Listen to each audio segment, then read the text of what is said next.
আসসালামু আলাইকুম রহমতুল্লাহ। আলহামদুলিল্লাহ, সুসংবাদ প্রবাসীদের জন্য। যে সমস্ত ভাইরা ছাত্র আন্দোলনের সময় তারা প্রবাসের মাটিতে তাদেরকে সাপোর্ট করে তাদেরকে যখন তাদের বিষয় নিয়ে কথা বলেছেন প্রবাসী ভাইরা প্রবাসে থেকেই, তখনই আপনার দুবাইতে আপনার দেখা যাচ্ছে যে ওখানকার যে আইন এবং নিয়মকানুন অনুযায়ী তাদেরকে গ্রেফতার করা হয়। সেখানে 57 জন বাংলাদেশি ছিলেন। আলহামদুলিল্লাহ, আজকের এই দিনে তাদেরকে ক্ষমা করে দিয়েছেন এবং তাদেরকে মুক্তি দিয়েছেন। যাক, অবশেষে সেই প্রবাসীরাও প্রশান্তি লাভ করলো। দেখুন, আপনারা যখন সত্যের পথে জয়ের জন্য আপনারা লড়াই করবেন, অবশ্যই আপনারা শেষ অবধিটা সুন্দর দেখতে পাবেন এবং আপনারাই সফল হবেন।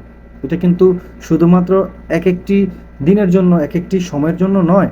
আপনারা দেখবেন প্রতিনিয়ত যারা অন্যায়ের বিরুদ্ধে লড়াই করেছে, সত্য নিয়ে তারা যুদ্ধ করেছে, তারাই কিন্তু একটা সময় জয় নিশ্চিত তারা লাভ করেছে। যাক, আলহামদুলিল্লাহ, এতে করে আমরা প্রবাসী ভাইরা অনেকেই খুশি এবং তাদের যে আত্মীয় যারা আছে, তাদের ফ্যামিলির পরিবার মেম্বার যারা আছে তারা সবাই খুশি। যদিও তারা এতদিন ধরে একটা টেনশন ভোগ করছিলেন, তবে এখন আর আপনাদের কোনো টেনশন করতে হবে না।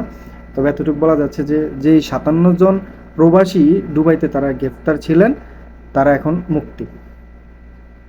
দর্শক, এই ভিডিওটি বেশি বেশি করে শেয়ার করবেন এবং যারা এই যে দূর প্রবাসে আছেন তাদের জন্য দোয়া করবেন।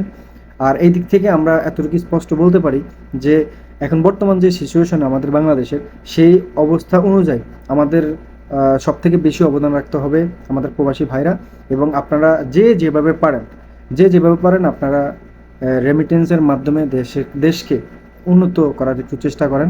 তবে জাস্ট আমাদের হয়তো কিছুটা সময় লাগবে, এতটুকু আমরা আশাবাদী যে আমাদের সময় লাগতে পারে, কিন্তু আমরা নিশ্চিত যে আমরা হয়তো ইনশাল্লাহ আগামী দিনগুলোতে আমরা ভালোভাবে থাকতে পারবো, ভালোভাবে আমাদের জীবন চলা হবে। তবে আমাদের উপরে যে অন্যায় জুলুম যেগুলো হতো, বিশেষ করে এয়ারপোর্টে, সেটাও আমরা এখন কিন্তু আর সেভাবে দেখতে পাবো না।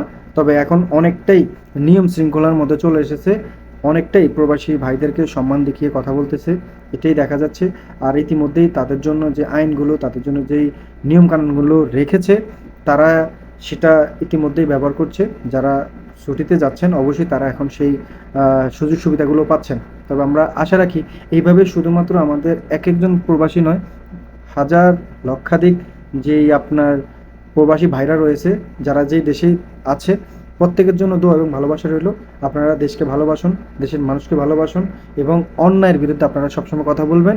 আর সবসময় প্রবাসী ভাইরা অন্যায়ের বিরুদ্ধেই থাকবে, কখনোই তারা অন্যায়কে প্রশ্রয় দেবে না। আর অবশ্যই এতটুকু বলতে হচ্ছে যে অন্যায়কে আসলে কেউই সাপোর্ট করে না। আপনি জুলুম কতদিন করবেন?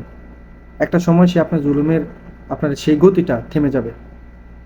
দর্শক, ভালো থাকবেন, সুস্থ থাকবেন। যদি ভিডিওটি ভালো লেগে থাকে ভিডিওতে একটা লাইক দিয়ে চ্যানেলটিকে সাবস্ক্রাইব করে পাশেই থাকবেন।